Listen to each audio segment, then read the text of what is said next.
말씀은 13장부터 14장까지인데요.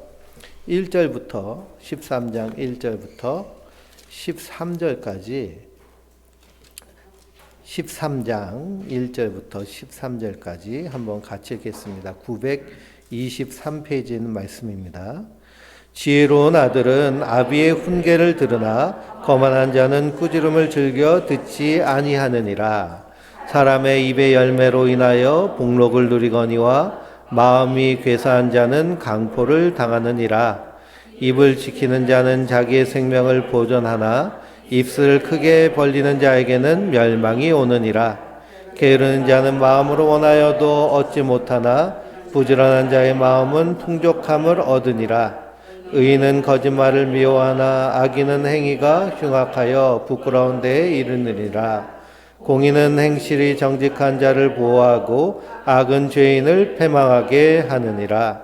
스스로 부한 체하여도 아무것도 없는 자가 있고 스스로 가난한 체하여도 재물이 많은 자가 있느니라. 사람의 재물이 자기 생명의 속전일 수 있으나 가난한 자는 협박받을 일이 없느니라. 의인의 빛은 환하게 빛나고 악인의 등불은 꺼지느니라. 교만에서는 다툼만 일어날 뿐이라. 권면을 듣는 자는 지혜가 있느니라. 망령되이 얻은 재물은 즐거워하고 손으로 모은 것은 늘어가느니라. 소망이 더디 이루어지면 그것이 마음을 상하게 하거니와 소원이 이루어지는 것은 곧 생명 남으니라. 말씀을 멸시하는 자는 자기에게 패망을 이루고 계명을 두려워하는 자는 상을 받느니라. 아멘. 할렐루야. 하나님께서 주시는 은혜와 평강이 우리 성도님들 위해 늘 충만하시기를 주님의 이름으로 축원드립니다. 지난주에 재물은 진노한 날에 무익하다라는 말씀을 우리가 함께 한 주간 동안 묵상하셨은 줄 믿습니다. 그래서 우리는 이 땅에서 먹을 것과 입을 것이 있은즉 족한 줄 아는 자들, 자족하는 자들, 만족하는 자들. 그래서 지금에 만족하고 감사하며 그렇게 살아갈 때 오늘을 진정 나의 것으로 누리며 살게 하여 주시는 줄 믿습니다. 근데 이것이 어떻게 가능하느냐? 세상 바라보며 살면 가능하지 않습니다. 세상은 우리를 계속 부추기기 때문이죠. 이게 필요하다. 이렇게 해야 된다. 저 사람을 봐라. 저 사는 모습을 봐라. 끊임없이 비교하며 우리를 부추깁니다. 그래서 우리 그리스도인들은 세상 바라보기도 하지만 어디를 더 바라봐야 될까요? 믿음의 주에 온전케 해주시는 이인 예수를 바라보고 십자가 바라보며 사는 자들인 줄 믿습니다. 십자가를 바라볼 때 거기서 우리는 무엇을 볼 수 있나요? 나를 사랑하시는 예수님의 십자가의 사랑을 볼 수 있어요. 그 십자가를 바라볼 때 나의 값어치가 거기서 드러나는 줄 믿습니다. 나의 값은 얼마예요? 나의 값은 예수님의 피값이에요. 그렇기 때문에 값을 매길 수 없어요. 값을 매길 수 없는 그런 하나님 우리를 그렇게 소중하고 존귀한 존재로 삼으신 줄 믿습니다. 내가 나의 값어치가 분명할 때 우리의 언행심사, 우리의 삶의 그런 살아가는 모습도 세상과는 분명히 다르게 되는 줄 믿습니다. 자기의 가치를 매우 낮게 잡는 사람들, 자존감이 낮다 그러죠.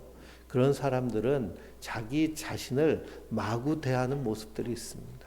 자기를 방임하고 방치하고 심지어는 학대까지 하는, 그러면서 끊임없이 그 고통의 굴레 가운데서 괴로워하는 모습들 우리 주변에 흔히 볼 수 있습니다.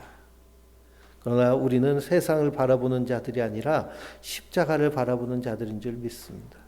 성경은 끊임없이 우리에게 말씀하시죠. 사람은 떡으로만 사는 것이 아니라 하나님의 말씀으로 살 것이니라 라고 하셨습니다. 그런데 우리가 이 말씀을 붙잡고 한 주간도 승리해야 될 줄 믿습니다. 오늘 우리가 잠언서 13장부터 14장까지의 말씀을 통해서 소망, 마음, 생명에 대해서 함께 나누기 원합니다. 소망, 마음, 생명. 그래서 3시로 말씀 나누기를 보시면요. 소원을 이루는 것은 곧 생명나무니라 라고 하셨습니다. 소원을 이루는 것은 곧 생명나무니라. 그러니 소망이 더디 이루면 그것이 마음을 어떻게 해요? 상하게 하죠. 12절 말씀에. 우리 성도님들은 평소에 한 주간의 삶, 또 2024년 벌써 6월 첫 주가 됐는데요. 2024년도의 삶을 쭉 살펴볼 때 마음 상하며 사셨습니까? 아니면 풍성하게 사셨습니까? 마음 상한 게 많다 그러면 어디만 뚫어지게 보고 살았어요? 네, 세상을 너무 많이 봤구나. 근데 우리가 이 땅에 발 딛고 있기 때문에 이 땅의 것 보지 않을 수가 없죠. 그러나 우리는 그 뒤에 있는 하나님 나라의 그 풍성함을 보며 충만하게 살아야 되는 자들인 줄 믿습니다. 그래서 오늘 이 마음에 대해서 함께 나누기를 원합니다. 잠언서를 보면 마음이라는 단어가 95회 나와요. 성경 전체를 보면 마음이라는 단어가 1000번 이상 나옵니다. 그러니까 창세기 1장부터 요한계시록 끝까지요. 한번 다 읽어보시면서 마음이라는 단어가 몇 번 나오는지 한번 세보세요. 그럼 1000번 좀 넘게 나오는데요. 우리가 이 마음에 대한 관심이 참 많아졌습니다. 그래서 심리학이라든지 안 그러면 뭐 명상이라든지 그래서 마인드풀리스 그래서 마음 챙김 이런 얘기 들어보셨나요? 마음 챙김, 마음을 챙겨야 된다. 주로 불교에서 명상을 얘기하면서 마음 챙김을 얘기하는데요. 이런 마음에 대한 관심이 많습니다. 왜 그러냐? 우리의 마음의 문제가 결국에는 우리의 전 존재의 문제이기 때문이죠. 그래서 이 마음을 의식이라고 하기도 하고요. 자의식이라고 하기도 하고 자아라고도 하고 생각이라고도 얘기합니다. 우리의 마음은 어느 부분에 다 담겨져 있을까요? 예? 우리의 마음은 이 뇌에 다 담겨져 있습니다. 그래서 이 마음은 몸을 벗어나서는 이렇게 설명이 되지 않는데 우리는 자꾸만 마음과 몸을 어떻게 생각을 해요? 분리해서 생각하는 경향이 있습니다. 이 마음은 우리의 몸의 문제예요. 그러니 몸이 건강하면 마음도 어떻게 할까요? 건강해지는 거예요. 몸이 아프면 마음이 병들기가 쉽습니다. 반대로 마음이 건강하면 몸도 건강하도록 내가 내 몸을 이끌어 가요.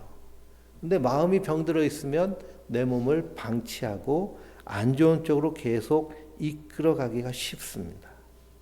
그래서 이 마음이라고 하는 우리의 뇌에서는 이 마음은 다 생각으로 이루어져 있죠.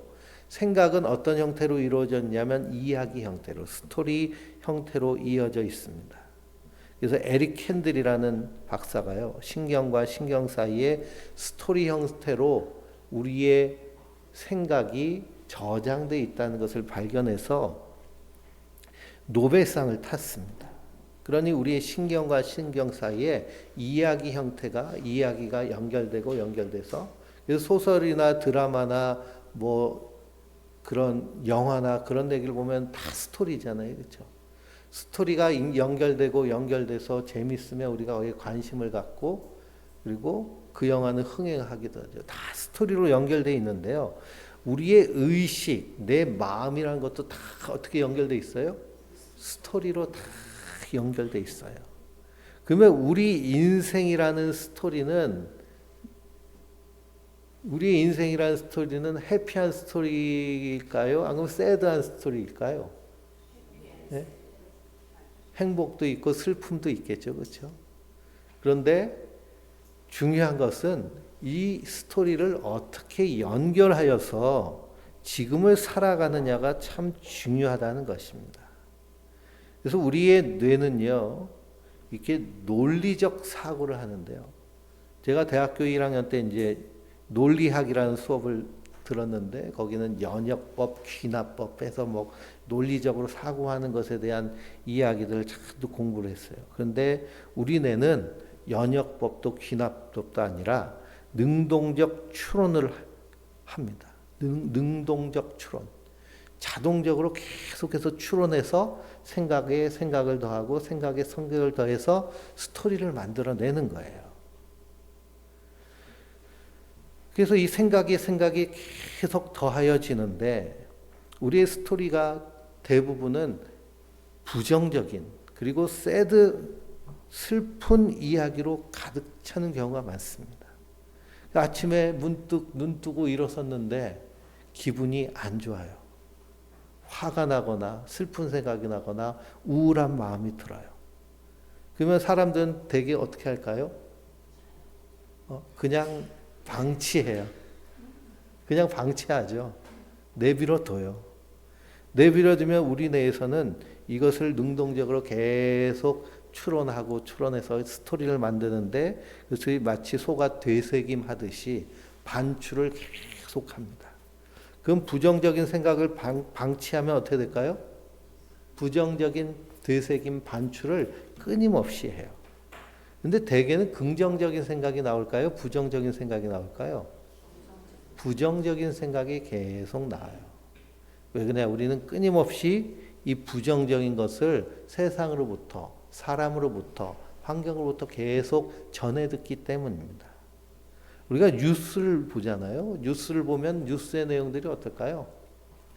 다 부정적인 거예요. 부정적인 뉴스가 100개라면 좋은 굿뉴스는 몇 개일까요? 한두 개. 그래서 뉴스를 딱 아침에 틀면 오늘의 사건 사고부터 나오잖아요. 그렇죠? 교통사고가 나가지고 몇 명이 죽고 음주운전 사고가 나서 문제 있고 훈련병이 어떻게 되고 뭐 이런 뉴스들이 끊임없이 우리 안에 넘치기 때문에 우리는 자연스럽게 내버려두면 어떤 방향으로 갈까요? 부정적인 반출을 계속합니다. 그래서 부정적인 상상 소통을 계속해요. 그러면 능동적으로 우리 뇌는 뭘 찾아가는 거예요? 부정적인 것을 끊임없이 찾아가는 거예요. 그래서 우리의 뇌는 신경은 가소성이 있습니다. 가소성이란 것은 변한다는 거예요. 그래서 60세가 넘은 분들도 피아노를 열심히 학원 가서 선생님한테 레슨 받으면 10년 연습하면 어떻게 될까요? 피아노를 칠 수 있어요. 저희 어머니도 60세가 넘으셔가지고 피아노를 띵동거리기 시작하셨거든요. 근데 지금 홍성에서 그 장애인 교회 출석하시는데 거기서 반주하고 계세요. 우리 교회에서도 몇 번 하셨죠. 땀을 쫄쫄 흘리시면서. 그러니까 그렇게 학습하면 우리의 뇌가 그것을 공부해서 그것을 할 수 있는 뇌가 된다는 겁니다.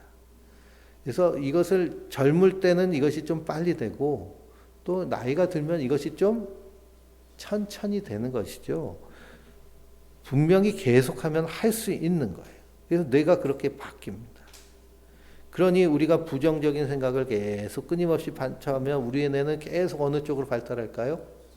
부정적이고 안 되고 힘들고 어렵고 그런 쪽으로 계속 발전해요.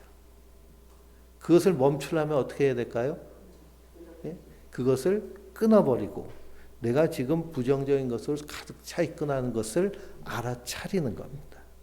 이것이 마인드풀리스, 마음 챙김이라는 것인데요. 더 정확한 말은 알아차리는 거예요. 그래 아침에 눈을 뜨고 일어났는데 우울한 마음이 생기면 그 우울함에 내 모든 육체와 마음과 생각을 다 방치하는 것이 아니라 어떻게 해야 될까요? 내가 왜 우울하지? 우울한 이유를 알아차리는 거예요. 우울한 이유를 찾아봐요. 그럼 별일 아니에요. 걱정되는 이유를 찾아봐요. 걱정하는 그 원인도 결국 찾아보면 어떻게 될까요? 뭘 이런 걸 가지고 내가 걱정하고 앉아있지 하고 이렇게 흘려보낼 수 있습니다. 그게 알아차림이에요. 그래서 끊임없이 우리의 뇌는 이렇게 긍정적인 것을 통해서 알아차리고 새로워지고 변화돼야 될 줄 믿습니다. 그것이 잠언서에서는 어떻게 우리에게 말씀하고 있느냐 하면 끊임없이 지혜의 말씀을 들으라 라고 하시는 거예요. 그러니 오늘 1절 말씀에도 뭐라고 하세요? 지혜로운 아들은 아비의 훈계를 들으나 그랬습니다. 들으라는 거예요. 너는 지혜로운 아들이니 들으라는 거예요. 하나님 말씀을 들으라는 겁니다. 지혜는 들음에서, 믿음도 들음에서, 소망도 들음에서 납니다. 세상은 끊임없이 우리에게 헛된 소망을 우리에게 말해요. 이렇게 해서 노후 준비하고, 이렇게 해서 건강 준비하고, 이렇게 해서, 그래서 노후에 풍요롭게 안정적으로 살려면 돈이 얼마 있어야 돼? 5억이 있어야 돼? 10억이 있어야 돼? 끊임없이 이런 헛된 얘기를 합니다. 그러니 성도는 거기에 귀 기울이는 자들이 아니라 이 땅에서 하나님의 말씀에 귀 기울이고 그 말씀을 붙잡고 영혼을 소망하며 승리하는 자들인 줄 믿습니다.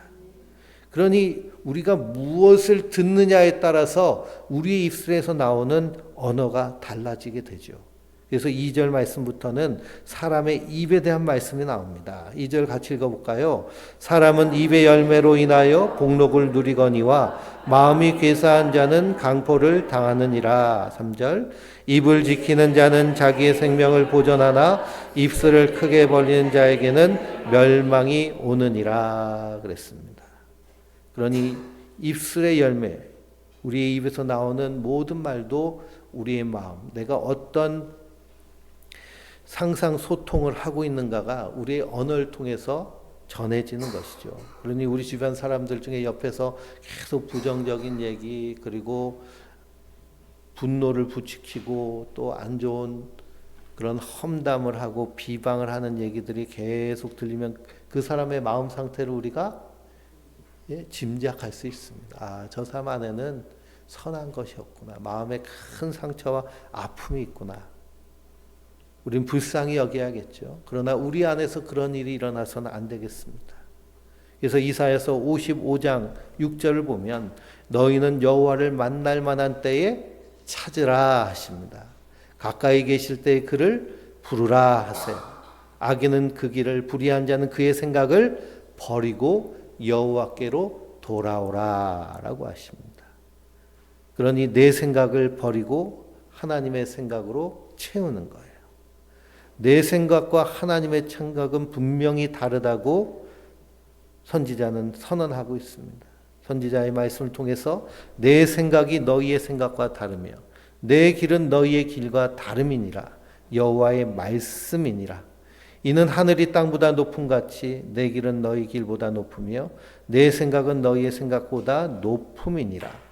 이는 비와 눈이 하늘에서부터 내려와 그리로 되돌아가지 아니하고 땅을 적셔서 소출을 나게 하며 싹이 나게 하여 파종하는 자에게는 종자를 주며 먹는 자에게는 양식을 줌과 같이 내 입에서 나가는 말도 이와 같이 헛되이 내게로 돌아오지 아니하고 나의 기뻐하는 뜻을 이루며 나의 보낸 일에 형통함이니라 라고 하십니다.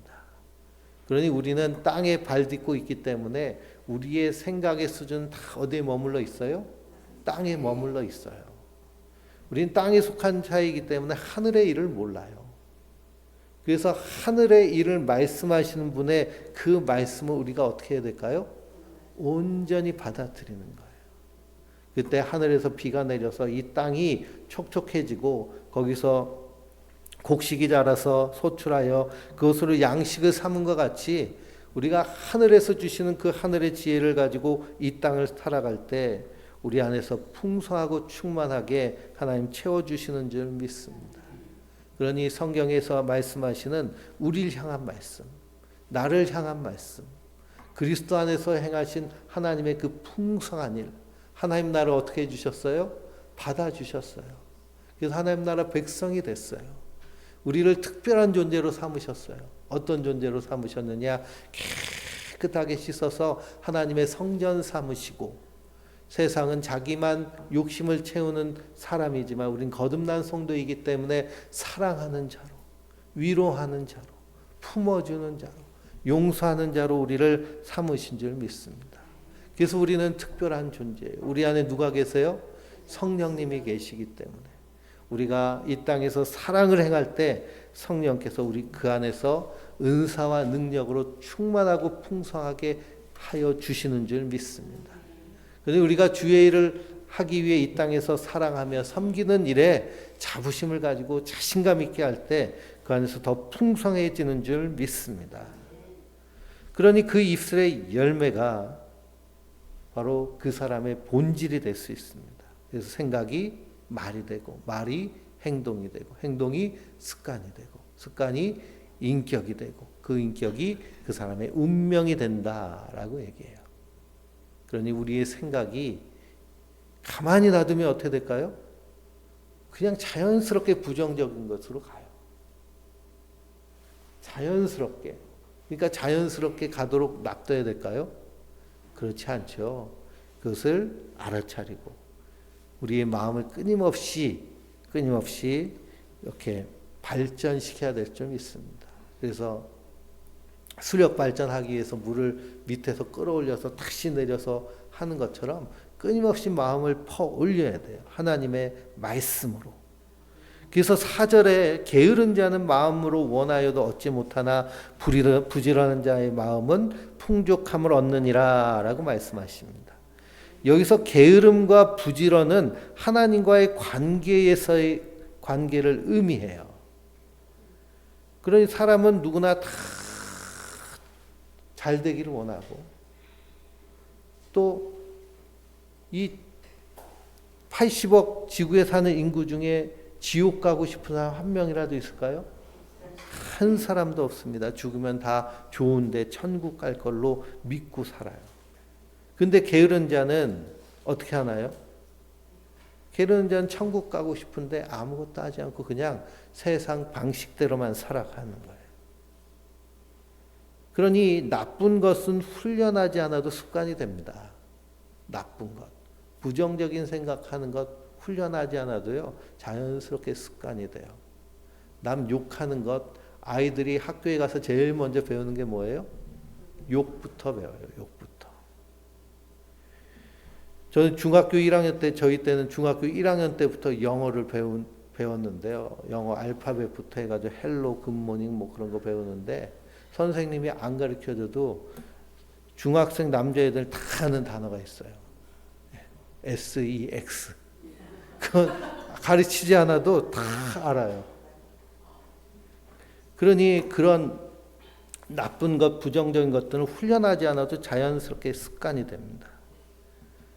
그러니 마음이 원한다는 말은 오늘 말씀에 마음이 원한다는 말은 네페시라는 히브리어인데요. 타락한 인간은 생명의 근원에서 잘려져 있기 때문에 생명에 대한 갈망이 있습니다. 갈망이 있으면 우리가 어떻게 해야 될까요? 부지런히 게으르지 말고 열심을 품고 주를 섬기는 거예요. 그런데 게으른 자는 생명에 대한 갈망을 썩어질 갈망으로 대신 채웁니다. 대신 채워요. 대리 만족으로 만족감을 느끼려고 하는 것이죠. 그래서 이스라엘 백성들을 향해서 예레미야 선지자가 너희가 두 가지 죄를 저질렀다. 하나님 앞에 에스겔서 4장에 말씀하고 있는데요. 첫 번째는 뭐냐? 생수의 근원 되신 하나님을 버린 것. 생수의 근원 되신 하나님을 버리니 물이 필요하잖아요. 그래서 너희가 웅덩이를 스스로 판 것인데 그 웅덩이는 어떤 웅덩이예요? 터진 웅덩이. 그러니 물이 고이지 않고 계속 빠져나가니 끊임없이 파도 바닷물을 마실 때는 당장은 배가 부르지만 그 짠맛 때문에 끊임없이 갈증 나는 것처럼 끊임없이 갈증 속에 사는 인생이 되어버린다는 것입니다. 그래서 성경은 끊임없이 뭐라고 말씀하세요? 부지런하여 게으르지 말고 열심을 품고 주를 섬기라 라고 하십니다. 주를 섬기라. 예수님이 나의 주인이신데 그럼 주를 섬기는 제일 첫 번째 방법은 뭘까요? 그분의 음성을 듣는 거예요. 그분의 말씀을 귀담아 듣는 거예요. 내가 아침에 일어나서 하나님 주신 복음 안에서 이루어진 일을 내가 긍정하곤 하고 말씀을 한 구절 묵상하고 그것을 암송하며 하나님께 찬미를 드릴 때 그것이 내가 하나님께 드려지는 개인적인 예배인 줄 믿습니다. 그리고 우리의 일터에서 예수님의 그런 사랑의 마음으로 나의 일을 기쁨과 감사로 만족감으로 행할 때 하나님 받으신 삶으로 드린 예배인 줄 믿습니다. 그러니 자녀들을 위해서 음식을 만들 때도 미워하는 마음을 가지고 만드는 것이 아니라 사랑하는 마음으로 우리 사랑하는 자녀들을 위해서 내가 정성껏 섬기는 마음으로 할 때 그것이 하나님 받으신 예배가 되는 거예요. 뭐가 담겨져 있기 때문에요? 사랑이 담겨져 있기 때문에. 또 우리가 함께 모여서 공동체가 예배 드림을 말미암아 이 말씀을 통해서 우리가 한 마음 한 뜻됨으로 하나님 기뻐하시는 주를 섬기는 일인 줄 믿습니다. 그러니 부지런하여 게으르지 말고 열심을 품고 주를 섬기라는 거예요.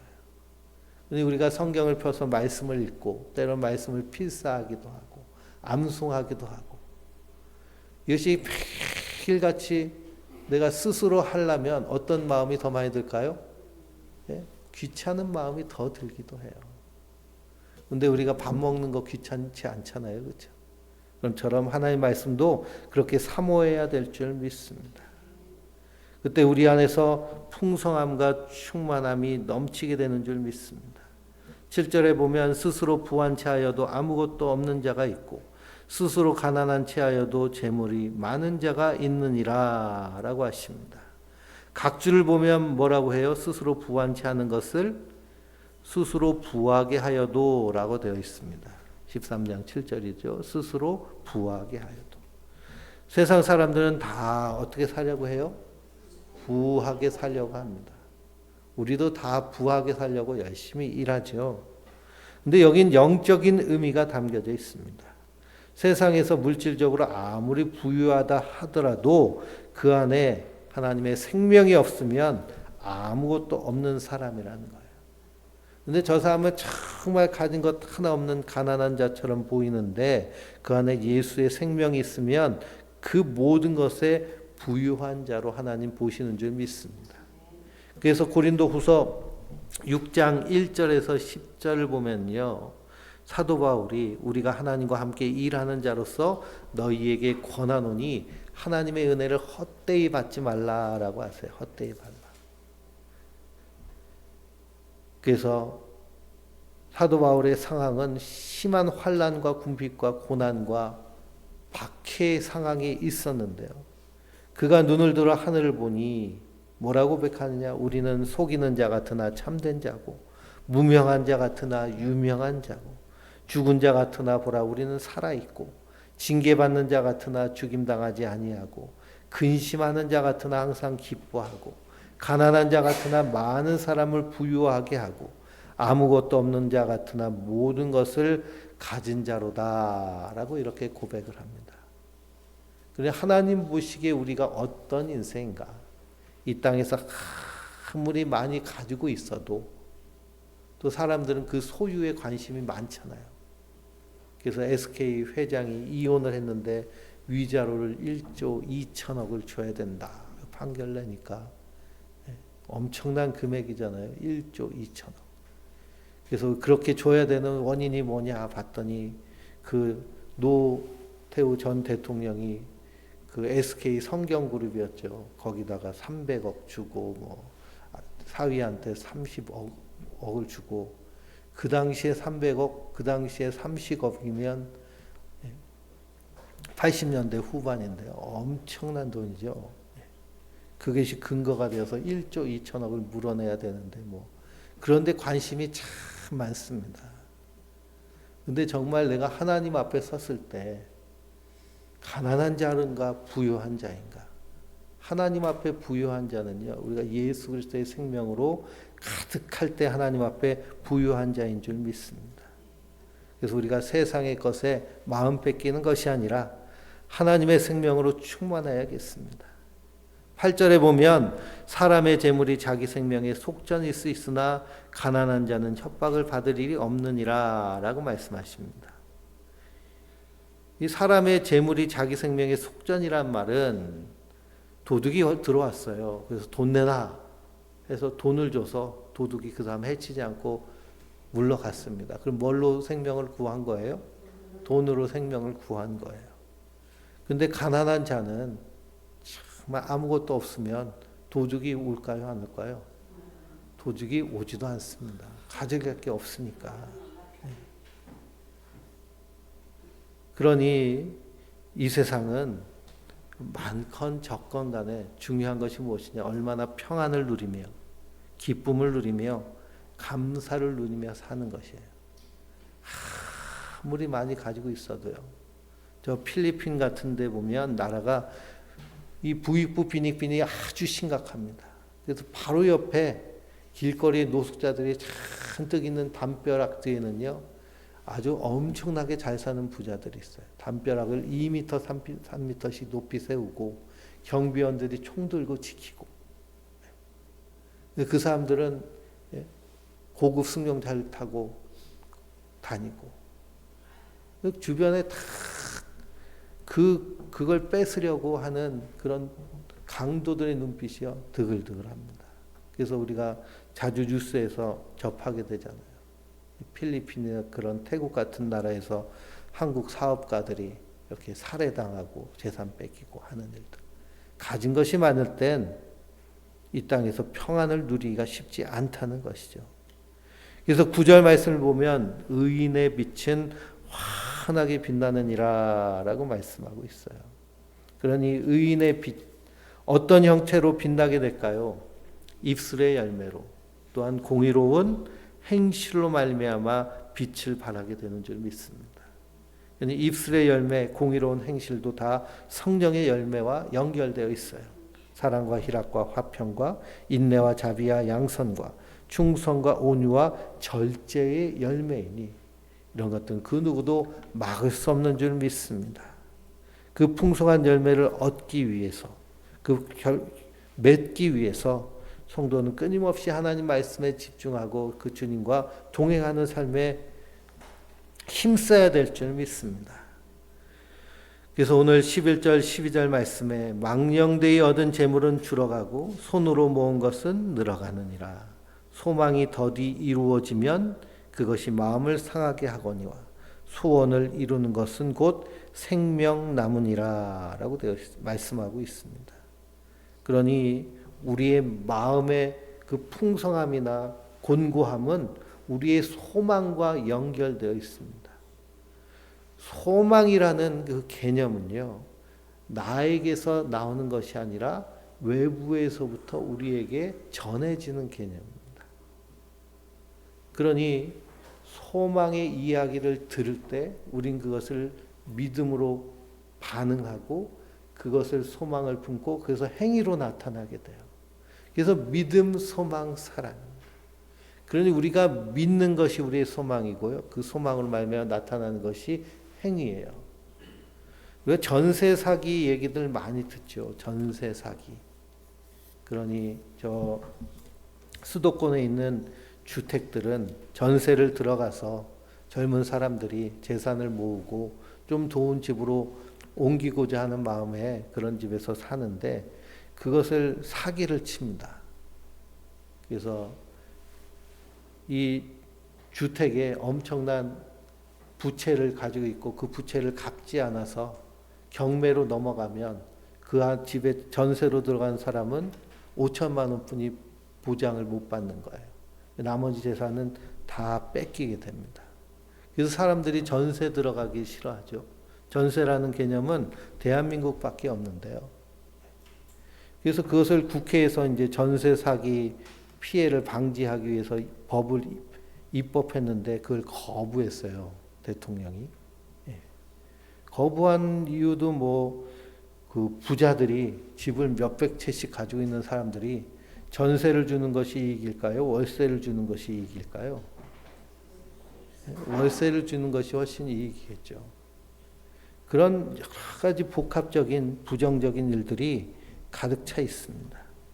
그래서 돈에 대한 믿음이 너무 강하면요, 이런 형태로 나타나는 거예요. 돈이 믿음이 되면 돈을 얻기 위해서 그것을 추구하게 되고, 그 다음에 거기서 나오는 행위들이 사람들을 고통스럽게 하고 세상을 파괴하고 그리고 피해를 주는 행위로 드러나게 됩니다. 그러니 돈을 믿느냐 예수를 믿느냐. 예수님은 우리에게 분명히 말씀하셨죠. 두 주인을 섬길 수 없느니라 라고 하십니다. 돈은 우리에게 필요한 것이고 사용의 도구이지 그것은 믿음의 대상이 아니에요. 그런데 수많은 사람들이 그것을 믿음의 대상으로 삼고 그러다 보니 그것을 더 얻기를 소망하고 소망하다 보니 그냥 물불 가리지 않고 보이스 피싱에도 가담하기도 하고 사기에도 가담하기도 하고 악한 일에도 가담하기도 하는 것이 이 땅의 모습입니다. 그래서 예수님은 요한복음 10장 10절에 도둑이 오는 것은 도둑질하고 죽이고 멸망시키려는 것뿐이요 내가 온 것은 양으로 생명을 얻고 더 풍성히 얻게 하려는 것이니라 라고 말씀하십니다. 그리고 우리가 이 땅에 썩어질 것만 소망하면 결국에는 생명을 누리지 못합니다. 생존을 위해 살기 때문이죠. 우리는 끊임없이 하늘 소망을 가지고 이 땅에서 주님이 인도하시는 그 손길 따라 살아가야 될 줄 믿습니다. 그래서 예수 그리스도를 믿는 믿음 안에 있을 때 우리가 하늘 소망을 가지고 하늘의 소망이 있기 때문에 이 땅에서 어떻게 살 수 있어요? 사랑하며 살 수 있는 거예요. 내 안에서 사랑이 잘 되지 않는다 그러면 나의 믿음이 예수 안에 있는가? 앙금 세상을 바라보는가? 나의 소망이 하늘 소망인가? 이 땅의 소망인가? 우리가 잘 살펴보고 알아차려야 될 줄 믿습니다. 그래서 하늘 소망을 가진 자들은 이 말씀을 사모하게 돼요. 근데 13절을 보면 말씀을 멸시한다고 그럽니다. 그 멸시하는 자는 결국 하나님 앞에서 어떤 모습으로 드러날까요? 패망을 이루게 됩니다. 그런데 그 말씀을 사모하고 사모함에 넘쳐서 두려움까지 경외하는 마음으로 살아갈 때 우리 안에서 하나님 나라의 그 풍성함을 누리며 상급을 누리게 되는 줄 믿습니다. 그래서 14절에는 지혜 있는 자의 교훈은 생명의 샘이니 사망이 그물에서 벗어나게 하느니라 라고 하십니다. 그러니 온 사방이 우리가 살고 있는 온 세상이 그물로 꽉 차 있어요. 바다의 어부들이요 그물을 이렇게 풀을 때요 그냥 조그만 그물을 푸는 게 아니라 몇백 미터짜리 500미터짜리 1km짜리 그물을 풀어가지고 거기서 온 사방의 물고기를 다 잡습니다. 세상이 그런 모습입니다. 어떻게 해서든지 잡으려고. 그러니 세상을 바라보며 세상에 소망을 두면 그 그물에 걸릴 수밖에 없습니다. 그러나 성도들은 어디에 소망을 두고 하늘에 소망을 두고 그 안에서 생명을 누리는 자들이에요. 그래서 예수님이 사마리아 여인에게 하신 말씀이 내가 주는 물을 마시는 자는 영원히 목마르지 아니하리니 내가 주는 물은 그 속에서 영생하도록 솟아나는 샘물이 되리라 라고 하셨습니다. 예수님이 주시는 이 샘물을 마시는 자들이 바로 성도들이에요. 누구든지 목마르거든 내게로 와서 마시라. 나를 믿는 자는 성경의 이름과 같이 그 배에서 생수의 강이 흘러나오리라 라고 하십니다. 그러니 지혜 있는 자의 교훈, 이 생명샘, 그래서 이 선한 교훈은 바로 하나님의 말씀 복음인 줄 믿습니다. 복음 안에서 우리가 날마다 긍정화가 나야 되고요. 이것을 날마다 우리에게 외치고 내 영혼을 향해서 강권해야 될 줄 믿습니다.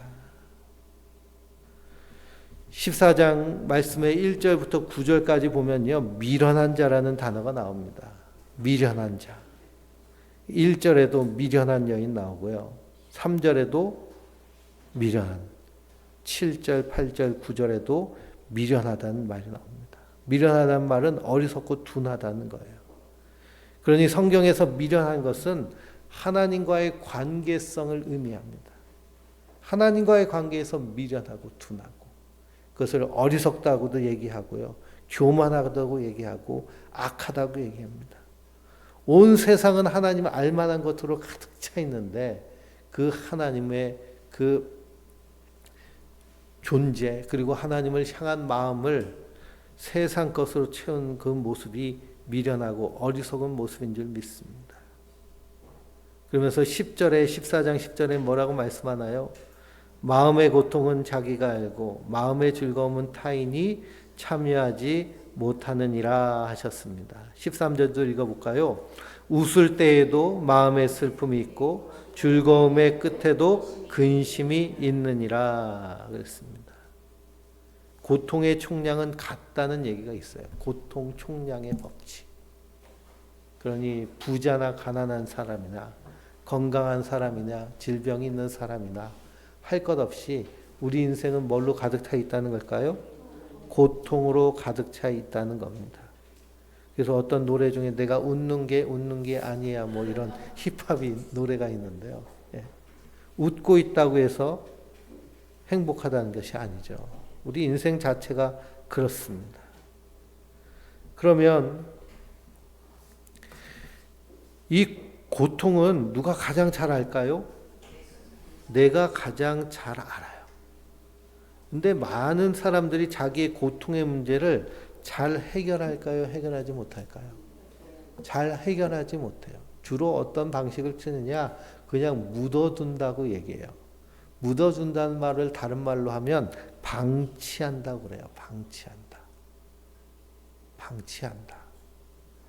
우리 상처가 이렇게 나 있는데요. 이걸 그냥 묻어두고 덮어두고 가만 놔두면 어떻게 될까요? 덧나서 썩고 곪고 폐혈증이 일어나서 자르거나 안 그러면 그것으로 인해서 숨질 수도 있습니다. 근데 마음의 고통 자기가 알면서도 그냥 내버려 두는 사람들이 너무나 많아요. 그럼 어떻게 해야 될까요? 이 고통을 먼저 내가 알아차야 됩니다. 이 고통의 원인이 무엇이고 근거가 무엇인지. 그리고 이 고통을 가지고 고통을 치료하는 분에게 나아가야 돼요. 우리의 마음의 고통을 치유하실 수 있는 분이 누구실까요? 예수님이십니다.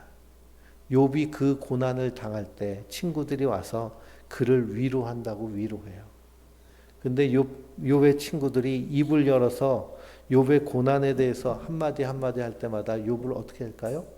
더 고통스럽고 괴롭게 해요. 그래서 예수님은 은밀한 중에 들으시는 내 아버지께 구하라 라고 하십니다. 우리가 우리 안에 계신 그리스도 그 예수님의 십자가의 사랑을 붙잡고 하나님께 기도할 때 주님께서 우리의 고통을 아시고 위로하시고 치료하여 주시는 줄 믿습니다. 또한 우리가 그 십자가를 온전히 바라보고 의지하며 그 십자가를 치열하게 우리 안에서 사고할 때 우리의 존재의 가치가 분명해집니다. 아무리 큰 고통이라도요, 예수님의 십자가의 고통에 비견할 수는 없고요. 그 고통을 받으시기까지 나를 사랑하신 그 십자가의 사랑 앞에서 이길 수 없는 고통은 없습니다. 그러므로 이 십자가의 그 풍성한 사랑, 충만함 안에서 우리 인생의 고통 가득한 삶이지만 그래도 그리스도 안에서 하늘을 바라보며 승리하며 이 땅에서 하나님 그리스도의 풍성함을 누리는 자들이 성도들인 줄 믿습니다. 그러므로 한 주간의 삶 가운데도 그 풍성한 사랑을 맛보고 그리고 저 하늘 소망을 가지고 이 땅에서 우리의 입술의 열매가 성령의 열매, 사랑과 희락과 화평과 인내, 자비, 양선, 충성, 온유와 절제의 열매로 풍성한 하나님의 사람, 은혜의 사람 되시길 주님의 이름으로 축원드립니다.